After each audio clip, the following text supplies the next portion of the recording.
AP CM Chandrababu private పిచ్చి పరాకాష్ఠకు చేరింది.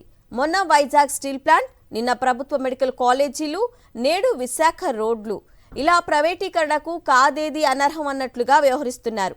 తాజాగా జీవీఎంసీ పరిధిలోని రోడ్ల నిర్వహణపై ప్రైవేటు వ్యక్తులకు అప్పగించేందుకు కూటమి సర్కార్ సిద్ధమైంది. రోడ్ల ప్రైవేటీకరణ చేస్తే ఏం జరుగుతుంది?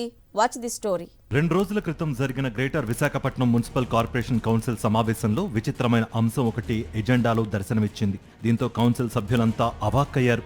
జీవీఎంసీ పరిధిలో ఉన్న 88 కిలోమీటర్ల రహదారులను ప్రైవేట్ వ్యక్తులకు అప్పగించి వాటి నిర్వహణకు 10 ఏళ్లలో 300 కోట్ల ప్రజాధనాన్ని దోచిపెట్టేందుకు చంద్రబాబు ప్రభుత్వం సిద్ధమైంది. జీవీఎంసీ కౌన్సిల్ సమావేశంలో మెయిన్ ఎజెండాలో కాకుండా ఈ అంశాన్ని టేబుల్ ఎజెండాలో పెట్టి గుట్టు చప్పుడు కాకుండా ఆమోదించుకునేందుకు సర్వం సిద్ధం చేసి గ్రేటర్ విశాఖ మున్సిపల్ కార్పొరేషన్ పరిధిలోని 88 కిలోమీటర్ల రోడ్డును ప్రైవేట్ వ్యక్తులకు అప్పగించడమే కూటమి ప్రభుత్వం లక్ష్యంగా కనిపిస్తోంది. ఈ ప్రతిపాదనను వైఎస్ఆర్ కాంగ్రెస్ పార్టీ కార్పొరేటర్లతో పాటు వామపక్ష కార్పొరేటర్లు కూడా తీవ్రంగా వ్యతిరేకించారు. దేశంలో ఎక్కడా లేని విధానాన్ని ఇక్కడ అమలు చేసి తమవారికి దోచిపెట్టాలని పన్నాగానికి శ్రీకారం చుట్టారని మండిపడ్డారు. తక్షణమే ఈ నిర్ణయాన్ని వెనక్కు తీసుకోవాలని డిమాండ్ చేశారు. విశాఖపట్నం మున్సిపల్ కార్పొరేషన్లో రోడ్లన్నింటిని కూడా 10 ఏళ్లకు ప్రైవేటీకరణ చేయాలని ఈరోజు జరిగినటువంటి కార్పొరేషన్లో వాళ్ళు మేయర్ గారి చేత తీర్మానం పెట్టించారు చంద్రబాబు నాయుడు గారు. అంటే విశాఖపట్నం ప్రజలు మంచి వాళ్ళని చెప్తూనే విశాఖపట్నం ప్రజానీకానికి చెడ్డగోపురం పెడుతూ ఉన్నారు చంద్రబాబు నాయుడు గారు.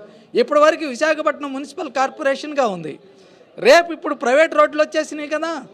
ప్రైవేటు రోడ్లతో పాటు మంచినీళ్ళు ప్రైవేట్ వాళ్ళకి ఇస్తారు, పార్కులను ప్రైవేటీకరణకి ఇస్తారు, అండర్ గ్రౌండ్ డ్రైనేజీని ప్రైవేట్ వాళ్ళకి ఇచ్చేస్తారు, అన్ని ప్రైవేట్ వాళ్ళకి ఇచ్చేస్తారు.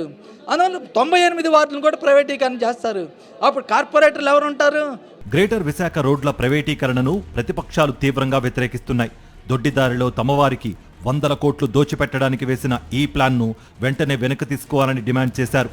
లేని పక్షంలో పెద్ద ఎత్తున ఆందోళన చేస్తామని హెచ్చరించారు.